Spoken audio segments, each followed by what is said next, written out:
Imagine a man so powerful that he made kings bend to his will, started wars, triumphed in the courts, and successfully reversed the revolution against his regime, but yet so unknown we don't even have a picture of him. That is Jordan Plescow for you, mayor of the German city of Lübeck at the beginning of the 15th century. How did he achieve all of this but got forgotten? Let's have a look. My first encounter with Jordan was during the work on my PhD thesis. Already back then I wanted to do a project especially dedicated to him, because his life is the kind of stuff you normally find in historical novels. I already had a title for whatever I was going to do: the King of the Hanseatic League. But then life came in between. It's almost 8 years now. But here we are. It's finally time that you meet the most powerful medieval German you have never heard of. We don't even know Jordan's birthday. It happened after 1357, that's all I can tell you. But he got a head start in life through his family, that is for sure. 3 of his direct ancestors were mayors of Lübeck as well. Several more made it to the city council. The family was also very influential in Visby, where it originated from.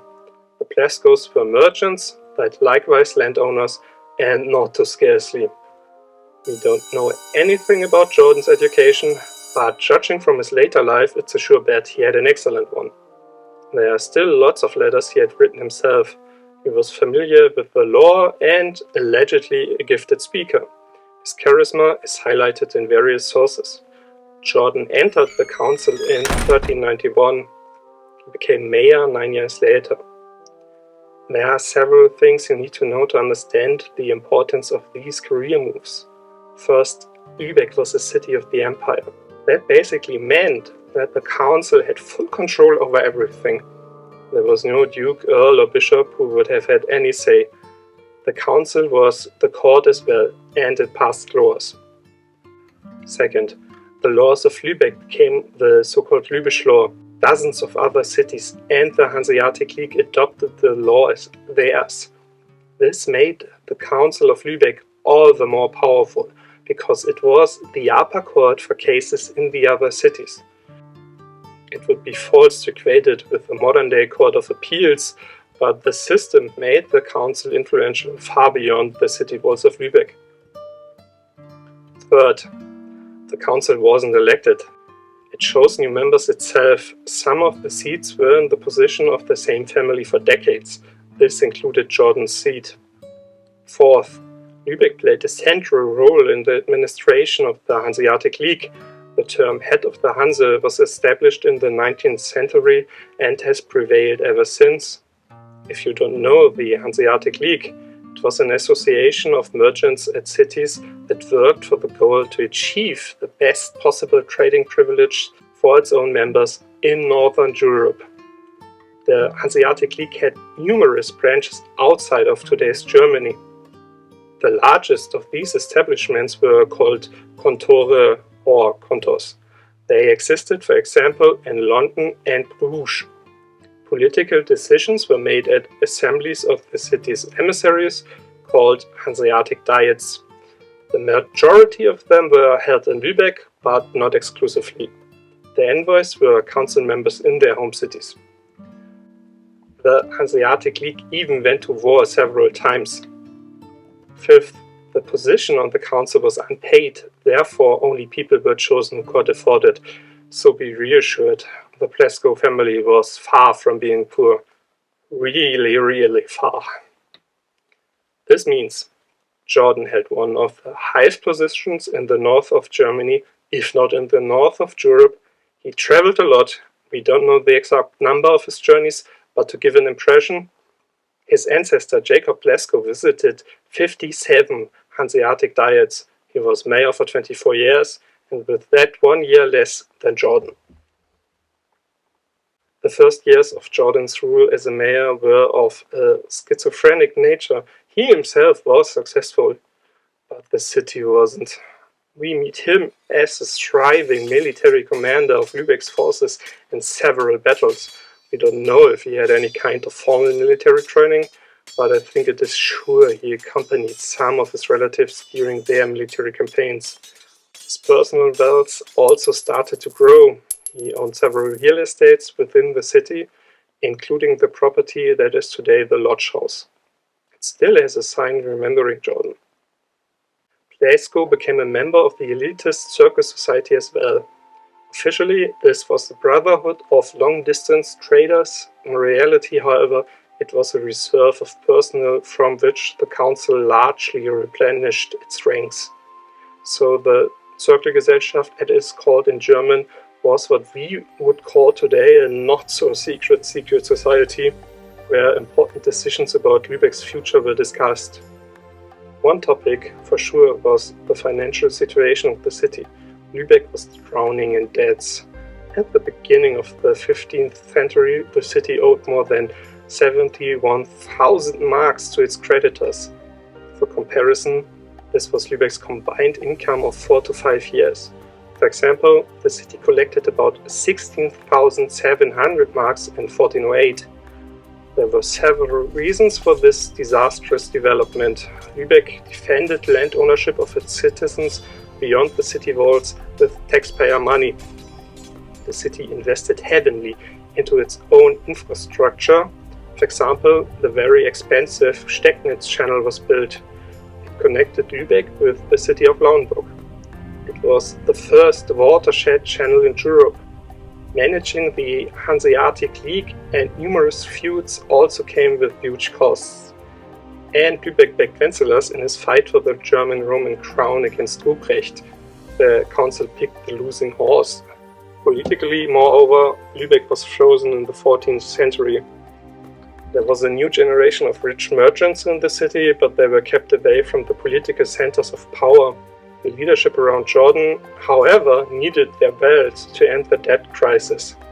In 1403, therefore, a remarkable step was taken. The council asked the people to elect representatives with whom the body could negotiate a way out of the debt crisis. The citizens elected 60 people who were henceforth known as the 60s. However, the majority of these were not only from the upper class, but the highest one. 75% of them were among the city's largest taxpayers. Craftsmen were elected as well, but they also possessed considerable fortunes. Jordan was quite content with this after all. It was the money of these people that he was after. And for 2 years, the council and the 60s worked together in trust. In 1505, however, it came to light that the financial situation of the city was much worse than the leadership had communicated so far. The first escalation occurred. The 60s gave all city offices assessors. Body also wanted to elect a new council to run Lübeck's day-to-day affairs. The old regiment was only to give advice on special matters. Or to put it in another way, the 60s wanted to take over. Jordan unsurprisingly rejected this but tried a compromise. The council accepted the assessors, voluntarily gave the count back to 1394 and welcomed 3 people from the 60s in its ranks. However, the new councillors were persons clearly associated with the old regime. Jordan was able to calm the situation only temporarily, but not permanently. In 1407, the only mistake Jordan made during his political career occurred. He allowed the council to call for the removal of the assessors. The body announced that it had by now demonstrated that it was faithfully conducting official business. The controllers were therefore no longer necessary. In the citizenry, however, the view was completely different. The people demanded the right to elect the council. This was rejected by the city leadership with reference to the Lübische law and tradition. The situation in the city heated up. In January 1408, the council had to fear for its life. On 2 occasions, the 60s, of all people, protected councillors as guards from an angry crowd. The first council members fled the city. Jordan and his family were among those who had left Lübeck relatively early. By the end of April 1408, 15 council members had fled. The number of councillors who remained was so small that the body became incapable of functioning. Jordan and his followers sought refuge on his lands near Lübeck immediately after the escape. However, it became quickly clear that they would not be safe here. The previous city leaders therefore moved with their families to Hamburg. The two cities are close to each other. They were traditionally linked by a close friendship. This was especially true for the elites. The Hamburg Council therefore welcomed the Lübeck exiles with open arms. However, they were not able to stay in the metropolis on the Elbe for long, because there were also uprisings in Hamburg. These were fueled not least by the presence of Jordan and his party. The Lübeckers therefore moved on to Lüneburg, where they would be safe until the end of their exile. Meanwhile, the situation in Lübeck continued to come to a head. The remaining council members finally turned to the 60s, telling them to promise the angry crowd everything so the people would calm down already. The 60s took advantage of the moment and announced to the citizenry that it had won the right of council election. The people could choose the governing body. The remaining members of the old regiment fled shortly thereafter. The citizens of Lübeck faced a formal problem. The old council was still officially in office. A committee of the 60s therefore led the bishop of Lübeck into the deserted council chamber. The citizens argued that the empty council chairs proved that the previous governing body had abandoned its positions. It was therefore possible to elect a new council. Jordan, however, later rejected this reading, saying the members of the governing body had in no way, shape or form resigned. Excitingly, letters from him, dating back to 1408, have been preserved, which he signed only with his name but not with Mayor. It is possible that he himself was not sure how the events would be seen outside of Lübeck. In the city, the bishop gave his blessings for the election of a new council. 2 imperial notaries were also present. This gave the appearance that the king approved of the election. However, this was not the case. The newly elected council left the bodies of the 60s in place and formed a finance committee with it to get the debts under control. In terms of domestic policy, the new masters were also quite successful. For example, the establishment of a pharmacy helped to ease the financial situation of the city. Moreover, the new lords wrote to the king that they would submit to him. As proof, they paid the due imperial tax of 750 marks, which Lübeck had not paid for years. Ruprecht was therefore quite sympathetic to the new regiment, since he had not forgotten that the old lords of the Trave metropolis had supported his rival Wenceslas. The revolution in Lübeck was complete, and apparently it had been fully successful. Jordan, however, was now utilizing his superior knowledge and his extensive network of contacts. Jordan clearly emerged as the leader of the exiles. For example, the Grand Master of the Teutonic Order spoke of Jordan Plescow and his party. The exiled mayor enforced that the old council also paid the imperial tax to Ruprecht and paid homage to him. He also persuaded many Hanseatic cities and princes of the empire to intercede with the king on his and his own behalf. Numerous letters of support reached the monarch as early as 1408, asking the imperial court to accept the old council's suit against Lübeck. The new council apparently did not see this coming, courted the Grand Master intensively, and even promised him military support, but the order stood faithfully by Jordan. In Lübeck, therefore, a different strategy was adopted, which was to backfire dramatically. In Rostock and Wismar, there were also successful revolts against the council's ruling there. Shortly before, emissaries had arrived from the Trave metropolis. Contemporaries assumed that the Lübeckers had instigated these uprisings. The imperial elites looked upon the new council without any sympathy. Jordan, on the other hand, played by the rules. Well, for now. Like a prayer, he repeated to anyone who would listen that, through no fault of their own, he and his had to endure violence, vituperation, and scorn.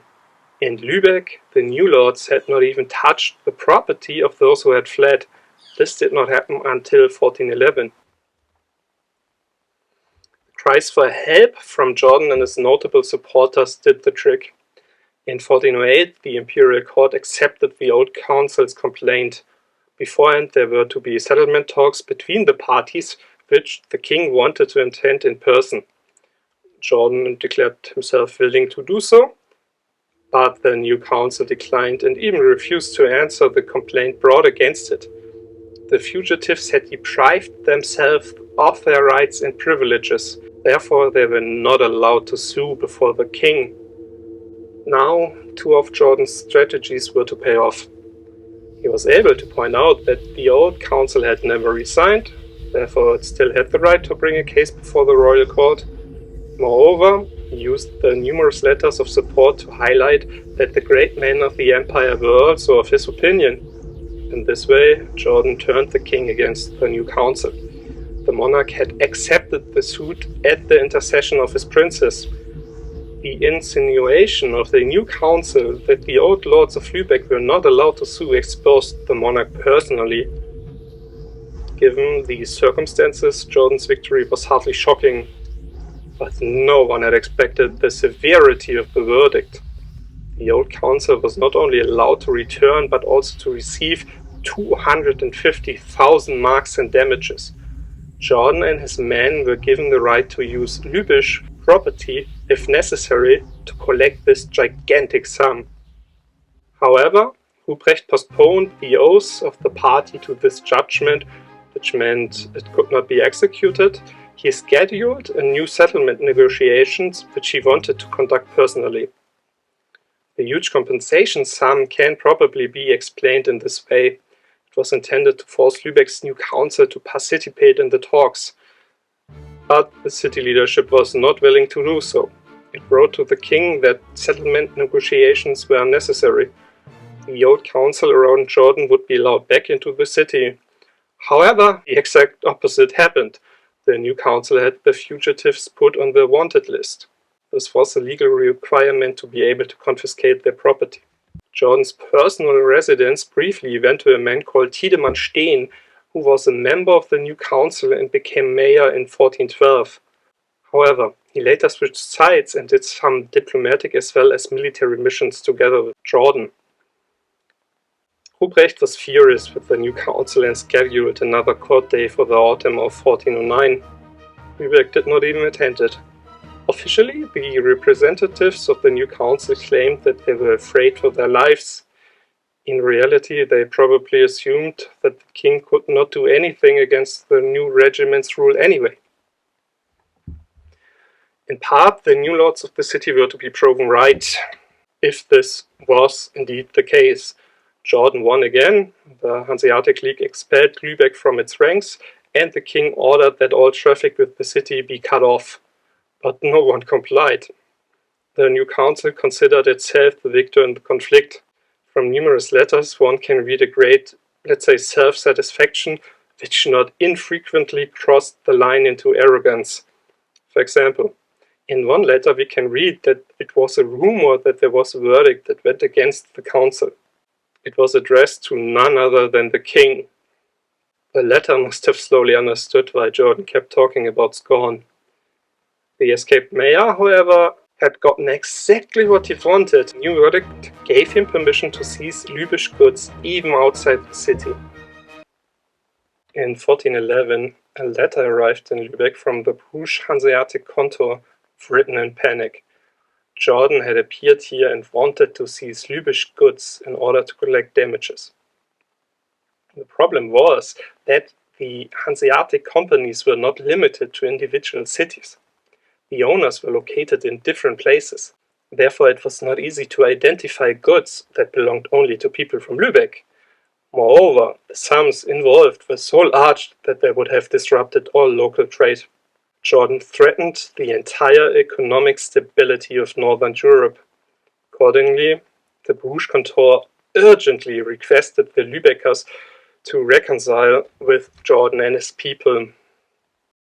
Jordan, of course, had no intention of actually blowing up the Cantor. This was where his allies were sitting after all. He merely wanted to emphasize how unsuitable Lübeck's new council was when it came to Hanseatic business. The city leadership sent envoys to Bruges, who promptly fell into the trap set for them. They repeatedly violated the Cantor's rule of procedure and treated its leaders like subordinates. They told the older men that they were forbidden to write any more letters like the last one. The Cantor leadership replied they would continue to write all the persons they wanted to write to. The reply was that there was enough fire in Lübeck for such letters. Addressing Jordan, who was still present in person, the legation announced that Lübeck had already purchased ships. Should he actually collect damages in the form of goods, the city would recover them by force. It was supposed to be a sign of strength. Instead, it only proved that the Lübeckers under their new leadership would also be willing to engage in piracy. From then on, the city was completely isolated in terms of foreign policy, apart from the neighboring towns where there had been successful revolutions as well. Then, however, something happened that torpedoed Jordan's plans. Ruprecht died. The mayor of Lübeck and his family were even staying at his court at the very moment. The deceased was replaced by Sigismund as the new king and later emperor. The latter was not only constantly broken, known for being furious all the time, but also absolutely unpredictable. Sigismund immediately proved that he was, let's say, different from the others. He also positioned himself in favor of Jordan and his followers, but at the same time, he let it be known that this was not to be understood as a verdict. Instead, it was a non-binding expression of opinion by the head of the empire. The message was clear. The new king expected something in return for binding statements, and everyone involved knew what that meant: money. However, the old and the new council apparently had completely wrong ideas about the sums required. In 1414, Sigismund invited the parties to the imperial diet in Constance. Here his court was to actually decide. This time the new council set out. At home, the emissaries previously asked for 5,000 marks to convince Sigismund to decide in their favor. This amount was not even close to be enough.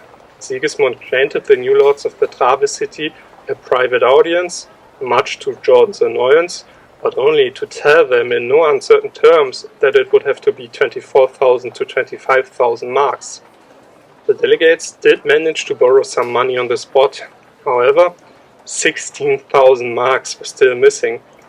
Sigismund proved to be a well-natured king. The money could be paid until November 1415. Until then, however, the documents containing the verdict in favor of the new council would have to remain secret. It is not known whether the old council for its part tried to bribe Sigismund as well. If this was the case, their own means were obviously not enough. And it got even worse for Jordan. The new council successfully bribed Sigismund's messenger to hand over the deeds to the new council ahead of time. 3,000 marks changed hands for this.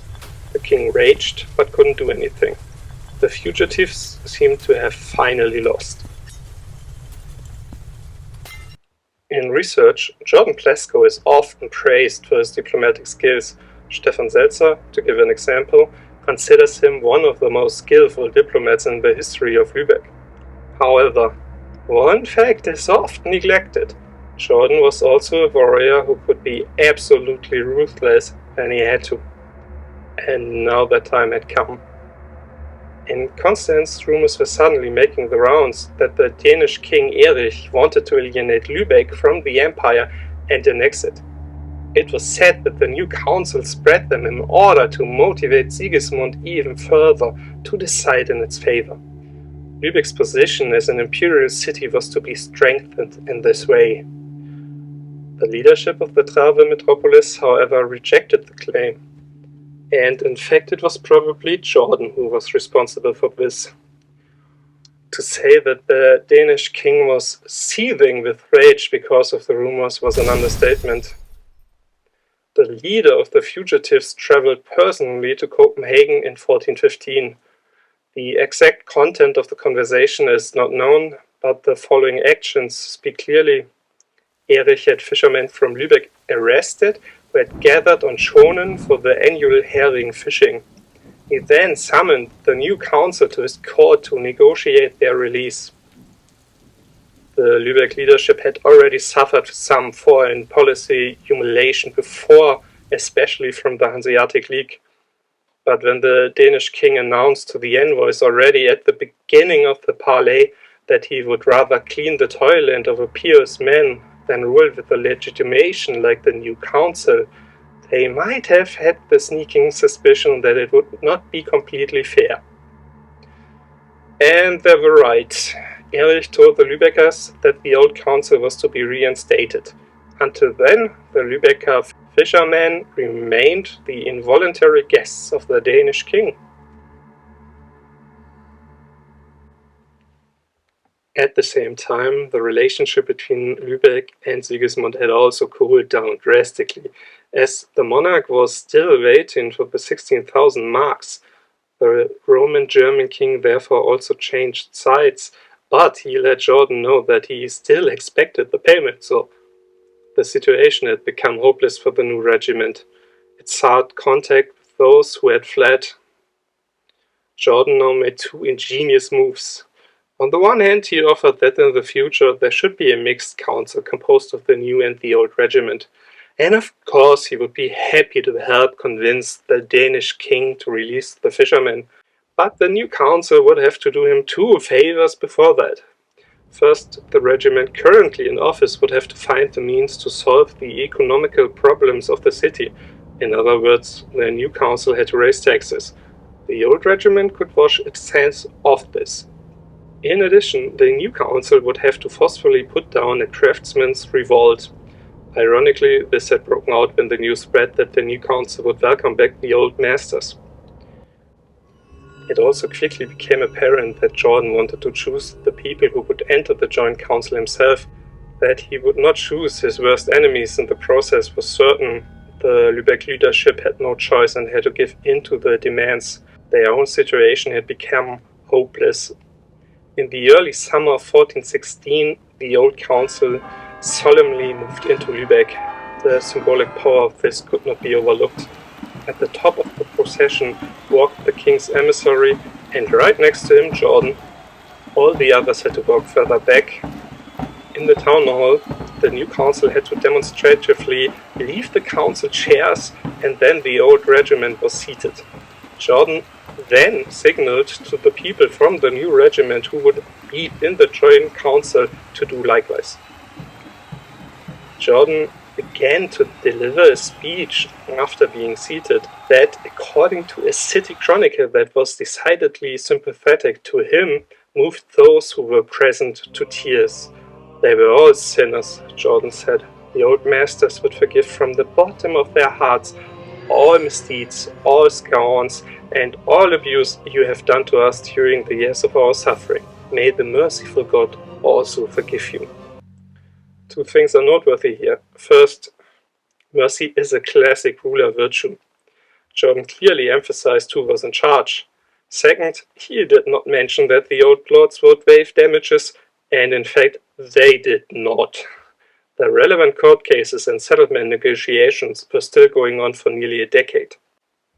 Jordan himself received no such payments, but was able to significantly increase his landholdings in the following years.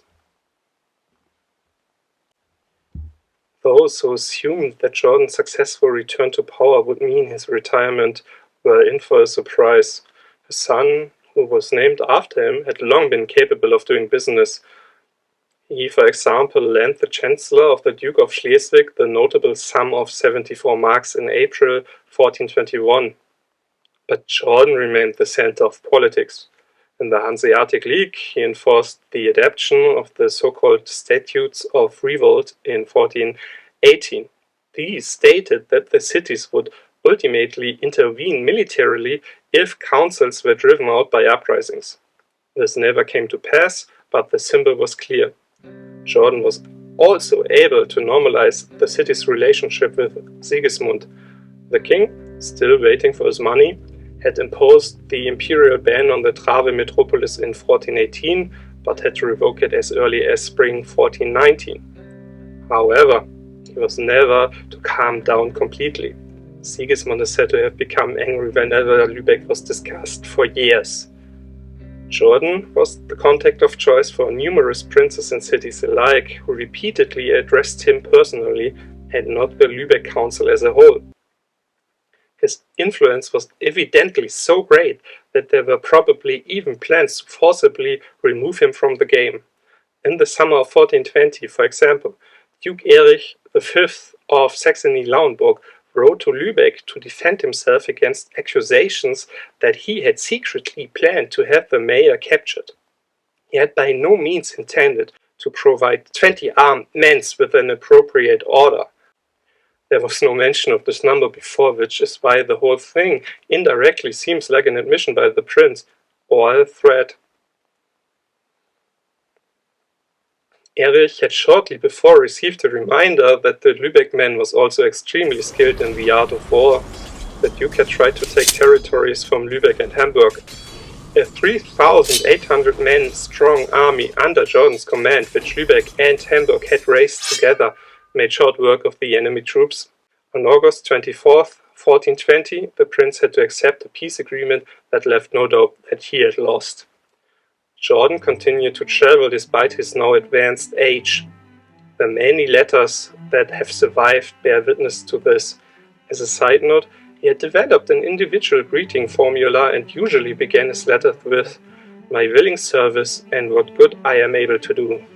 Jordan wrote a letter from Bruges as late as summer of 1425, the year of his death. It is unclear whether his last journey was related to his passing.